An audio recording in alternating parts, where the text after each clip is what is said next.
Chers frères et sœurs dans le Christ, chers amis, auditeurs et auditrices, vous tous qui nous suivez par la magie des ondes ou par les réseaux sociaux, à vous tous, bien-aimés de Dieu, à ceux qui ont été sanctifiés dans le Christ Jésus, appelés à être saints, avec tous ceux qui en tout lieu invoquent le nom de Jésus-Christ, notre Seigneur, à vous tous, grâce, miséricorde et paix de la part de Dieu notre Père et le Seigneur Jésus-Christ, qui s'est livré pour nos péchés afin de nous arracher à ce monde actuel, selon la volonté de Dieu notre Père, à qui soit la gloire dans les siècles des siècles. Amen.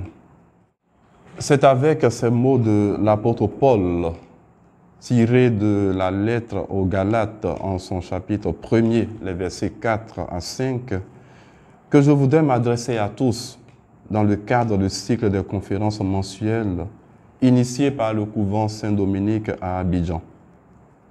Cette initiative vise à nous associer tous à une démarche de foi, démarche qui consiste pour nous et pour tous ceux qui nous suivent en ce moment ou qui nous suivront plus tard, à nous mettre tout simplement à l'écoute de la parole de Dieu. Le thème choisi pour ce mois de février est le suivant: Seigneur, augmente en nous la foi. Luc chapitre 17, verset 5. Après avoir entendu une série d'enseignements au moyen de paraboles, les apôtres dirent au Seigneur: augmente en nous la foi. La réaction de Jésus face à cette requête, nous la connaissons bien. Si vraiment, dit-il aux apôtres, vous aviez de la foi, gros comme une graine de moutarde, vous diriez à ce sycomore: déracine-toi et va te planter dans la mer, et il vous obéirait. La requête faite à Jésus par ses apôtres à ce moment précis de son ministère public exprime pour ces derniers le désir très profond d'être associés, et ce, de façon plus intime à son ministère, autant dire à sa vie. De nos jours, et en dépit d'un regain de spiritualité et de pratiques religieuses diverses que nous constatons ça et là, beaucoup de nos contemporains se retrouvent malheureusement dans une pauvreté spirituelle, en proie le plus souvent à des forces dont ils ne connaissent pas toujours le visage, sans but précis vers lequel diriger leur existence, ne percevant plus l'absence de Dieu de leur vie comme une absence à combler. Au moment où nous amorçons le grand temps fort de l'Église qu'est le carême, une réflexion sur la foi s'avère importante et urgente pour comprendre que la parole de Dieu ne s'oppose pas à l'homme et ne mortifie pas ses désirs authentiques. Bien au contraire, elle les illumine, les purifie et les mène à leur accomplissement. Seul Dieu peut répondre à la soif qui habite le cœur de tout homme.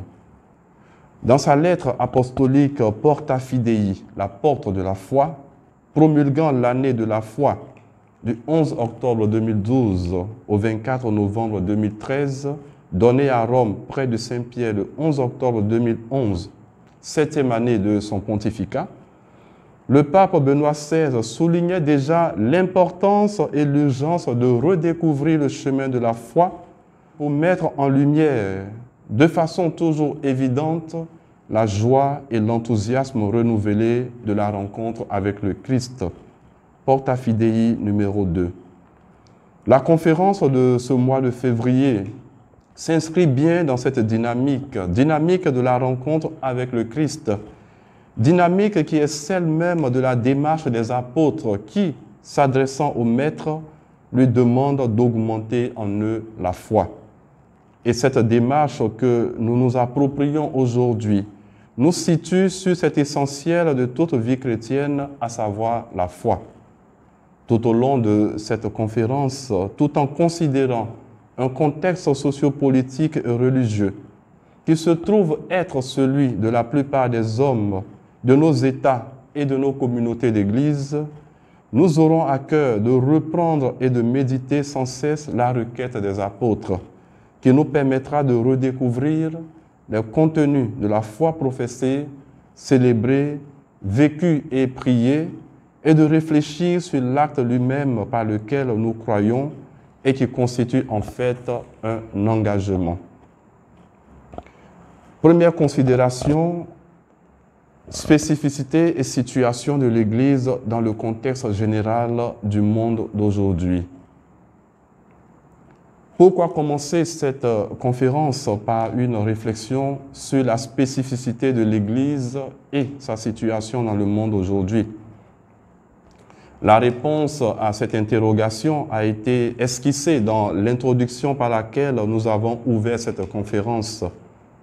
Un tour d'horizon fait de l'actualité dans le monde montre que plusieurs défis se présentent à notre Église aujourd'hui. On peut en citer quelques-uns qui nous paraissent urgents et à relever. Les contextes divers et dans lesquels nous vivons sont marqués par une crise généralisée, crise qui implique aussi la foi. Car soumis depuis des décennies aux assauts d'une sécularisation qui, au nom de l'autonomie individuelle, réclamait l'indépendance de toute autorité révélée, faisait sien ce programme de vivre dans le monde comme si Dieu n'existait pas, notre contemporain se retrouve souvent à ne plus savoir se situer. Mais cette crise de la foi est l'expression dramatique d'une crise anthropologique qui a livré l'homme à lui-même. C'est pour cette raison qu'il se retrouve aujourd'hui dans la confusion, la solitude et de ce fait en proie à des forces dont il ne connaît pas toujours le visage et sans but précis vers lequel diriger son existence. Spécificité de l'Église, travailler au salut du monde, de tout l'homme et de tout homme dans le monde. Premier point que nous abordons à présent dans la spécificité et situation de l'Église dans le contexte général du monde aujourd'hui. C'est à l'Église, en tant que réalité interpersonnelle, en tant que communion de personnes, habitées non seulement par l'amour des mêmes valeurs, mais aussi et surtout par un même et unique esprit, l'esprit de Jésus-Christ, l'esprit du Père et du Fils, l'esprit de Dieu, que ce projet de salut, ou si nous voulons, cette bonne nouvelle du salut est adressée ainsi qu'à toute l'humanité. En tant que réalité interpersonnelle, l'Église a un présent qui se trouve être un présent dans le monde, sans cesse et selon différentes perspectives. Il convient de réaffirmer que l'Église réelle n'est pas une sorte d'intermédiaire idéal, sacral et éternel, planant quelque part entre Dieu et les hommes. L'Église réelle est bien plutôt l'Église de Dieu, Église faite d'hommes et de femmes dans le monde et pour le monde. Ce monde, dans l'esprit de l'apôtre Paul, de l'évangéliste Jean et pour tout le Nouveau Testament, dans une large mesure, est une réalité hostile au salut que domine la puissance du péché et de la mort et dans laquelle agit puissamment le mal démoniaque. C'est dans ce monde qu'est présente l'Église, c'est dans ce monde que vit l'homme. Deuxième considération, l'homme dans le monde et face au monde. C'est donc à l'homme dans son intégralité que s'adresse le message de salut, la bonne nouvelle du salut de l'homme. Cet homme qui est cher avec toutes ses convoitises et ses désirs, avec son cœur qui n'est pas toujours ajusté au cœur de Dieu, est appréhendé par ce monde qui le tient en son pouvoir, sans que par lui-même il soit capable de se libérer, de se délivrer de son asservissement. Par rapport à ce monde que nous pourrions dire obscur, délétère et démoniaque du péché et de la mort, qui est en contradiction avec Dieu et qui précisément de cette manière touche à sa fin, l'Église ne peut avoir que des relations négatives et tendues. Voilà pourquoi, à la sagesse de ce monde, il lui faut opposer la sagesse de Dieu qui se manifeste dans la folie de la croix du Christ. À l'esprit de ce monde, il faut opposer l'esprit qui est celui de Dieu. Troisième considération de la spécificité de l'Église qui consiste à travailler au salut de tout l'homme et de tout homme dans le monde, c'est la mission ou la visée de l'Église dans le monde. En aucun cas, chers amis, l'Église ne peut être conforme au monde. Face à lui, face au monde, l'Église se tient comme la communauté eschatologique de salut, convoquée par un appel qui la soustrait au monde, comme le peuple choisi de Dieu, comme le temple saint de l'Esprit et comme le corps pur de Jésus-Christ. En d'autres termes, en tant que nouveau peuple de Dieu, l'Église est envoyée dans le monde, envoyée pour appeler les hommes des ténèbres à la lumière, du péché au salut, de la mort à la vie. Elle doit annoncer au monde le joyeux message de la salvation du monde, de la rédemption qui vient, message du règne de Dieu qui a fait irruption et qui bientôt sera consommé. Par amour pour les hommes, l'Église doit témoigner de l'amour de Dieu, tel qu'il a été révélé en Jésus-Christ. Et ainsi, dans la prédication de cette Église, il devient clair que ce monde funeste qui a abandonné Dieu n'a jamais été abandonné par Dieu. Que Dieu n'a jamais, en fin de compte, délaissé sa création déchue.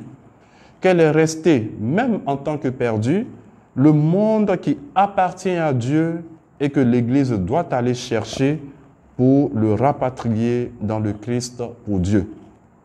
Quatrième considération de cette spécificité de l'Église et de la situation de l'Église dans le contexte de ce monde, violence et tragédie meurtrière. Le continent africain en particulier, le monde en général, est devenu le théâtre de conflits aux multiples visages.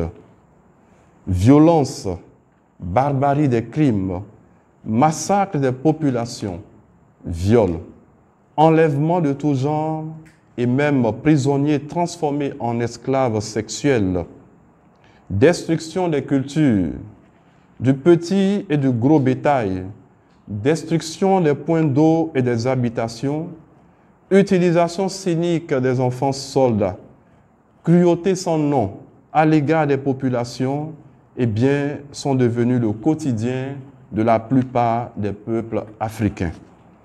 À cette liste que l'on pourrait compléter, il faut ajouter l'épineux problème du chômage grandissant sur le continent africain.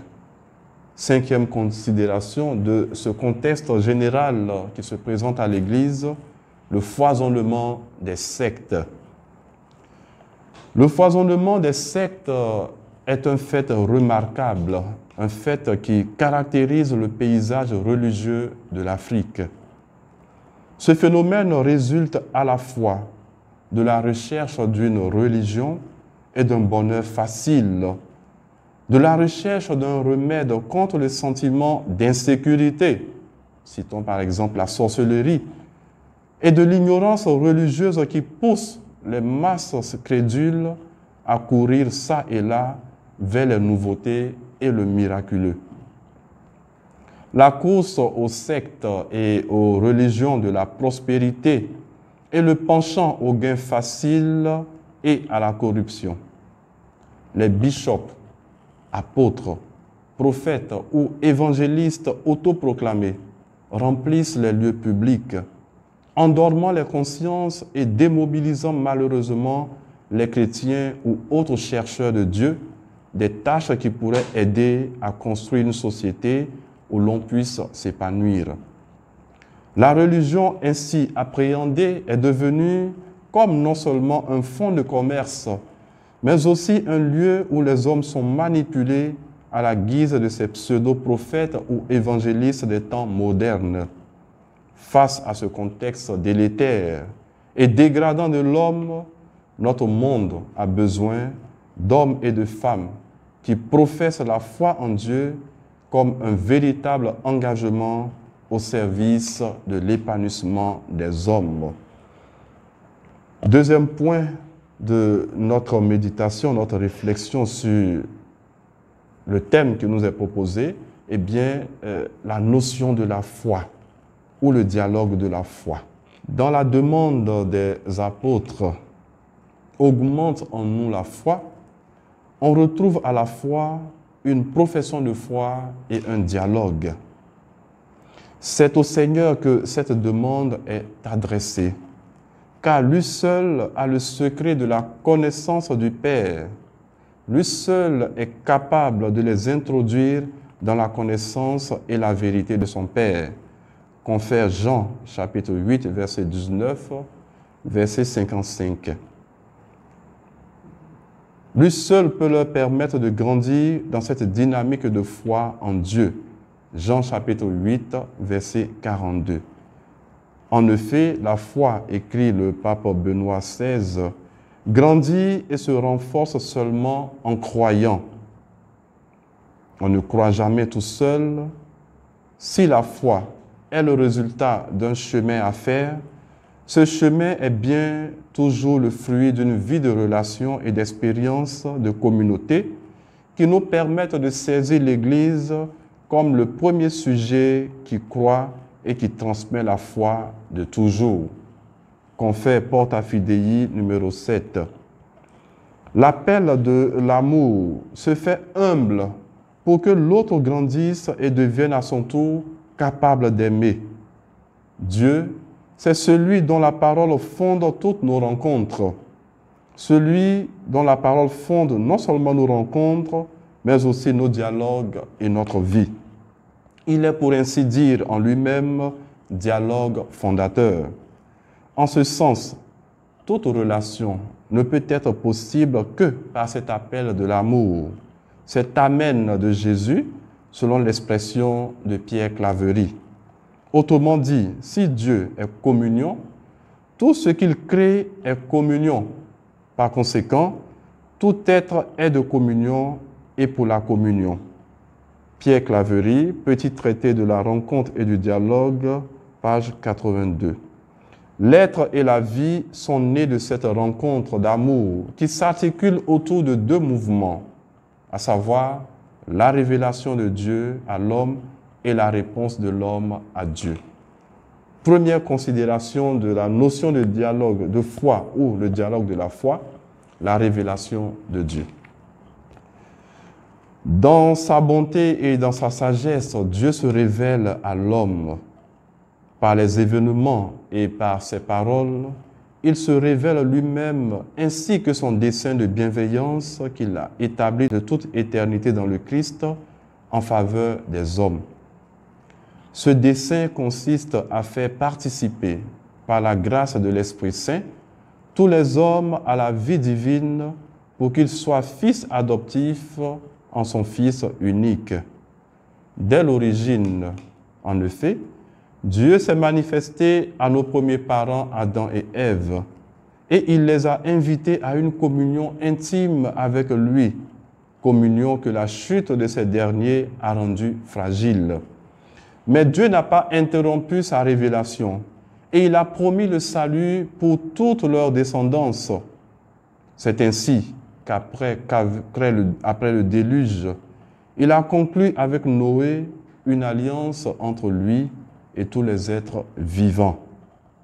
Par la suite, il choisit Abraham, l'appelant à sortir de son pays pour faire de lui le père d'un grand nombre de peuples, Genèse chapitre 17, verset 5, et lui promettant de bénir en lui, par son oui, toutes les nations de la terre. Genèse chapitre 12, verset 5. Cela s'est traduit concrètement par la formation d'Israël comme peuple que Dieu s'est acquis, le sauvant de l'esclavage de l'Égypte. Avec ce peuple, Dieu va conclure une alliance au Sinaï par l'entremise de Moïse et symbolisée par la loi dont il va le doter, sa propre loi. La mission des prophètes s'inscrit aussi dans ce dessein de Dieu, dessein de se révéler à ce peuple constitué désormais et auquel ces derniers sont chargés d'annoncer une rédemption radicale et un salut qui inclura toutes les nations dans une alliance nouvelle et éternelle. Cette alliance nouvelle et éternelle trouvera son accomplissement dans l'incarnation du Verbe de Dieu, Jésus-Christ, médiateur et plénitude de la révélation. Ainsi, avec l'envoi du Fils et le don de l'Esprit Saint, la révélation est désormais pleinement accomplie et c'est de façon graduelle que la foi de l'Église devra en saisir la portée au cours des siècles. Deuxième considération, la foi comme réponse de l'homme à Dieu. Soutenu par la grâce divine, l'homme répond à Dieu par l'obéissance de la foi, qui consiste à se confier pleinement à Dieu et à accueillir sa vérité en tant qu'elle est garantie par Dieu, qui est la vérité elle-même. Dans la Sainte Écriture, on retrouve nombre de témoins de l'obéissance de la foi. Parmi eux, on distingue particulièrement deux, Abraham et la Vierge Marie. Abraham qui, mis à l'épreuve, eut foi en Dieu, Romains chapitre 4, verset 3, et qui a toujours obéi à son appel. C'est pourquoi il est devenu le Père de tous ceux qui croiraient. Confère Romains chapitre 4, verset 18. Nous avons le visage de la Vierge Marie, qui pendant toute sa vie a réalisé de la façon la plus parfaite l'obéissance de la foi. Qu'il me soit fait selon ta parole, dit-elle à l'ange. Luc chapitre 1er, verset 38. La vie de ces deux figures ou témoins montre que la foi est adhésion à Dieu lui-même, en se confiant en lui et en donnant son assentiment à toutes les vérités qu'il a révélées, parce que Dieu est la vérité. Ainsi définie, la foi renferme plusieurs caractéristiques qu'il convient d'énumérer ici pour mieux la saisir. Première caractéristique, la foi, don gratuit de Dieu, est accessible à ceux qui la demandent avec humilité, vertu surnaturelle nécessaire pour être sauvés. Deuxième caractéristique, l'acte de foi est un acte humain, c'est-à-dire un acte de l'intelligence de l'homme qui, sous la motion de la volonté mue par Dieu, donne librement son adhésion à la vérité divine. En outre, la foi est certaine car elle est fondée sur la parole de Dieu.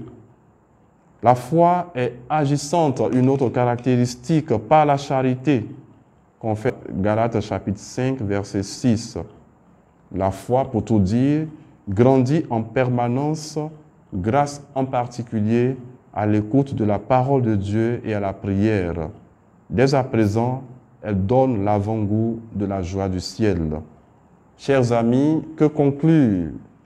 En dépit d'un regain de spiritualité, comme le disions tantôt, et de pratiques religieuses diverses dont nous avons parlé plus haut, dans un contexte que nous connaissons et que nous avons décrit, eh bien, nous nous rendons compte que nos contemporains se trouvent malheureusement dans une pauvreté spirituelle.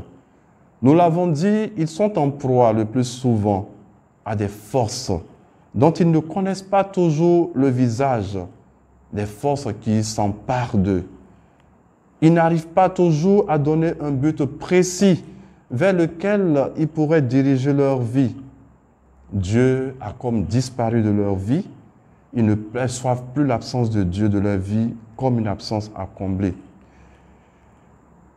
Avoir la foi, c'est être ajusté. Avoir la foi, c'est vivre en présence de quelqu'un qui se trouve être Dieu. Avoir la foi, c'est être ajusté et ne jamais désespérer de l'amour. Ainsi, nous pourrons, comme les disciples, demandant à Jésus d'augmenter en eux la foi, amorcer ce grand temps fort qu'est le carême en professant que seul Dieu, révélé par Jésus-Christ, peut répondre à la soif qui habite le cœur de tout homme. Je vous remercie. Amen.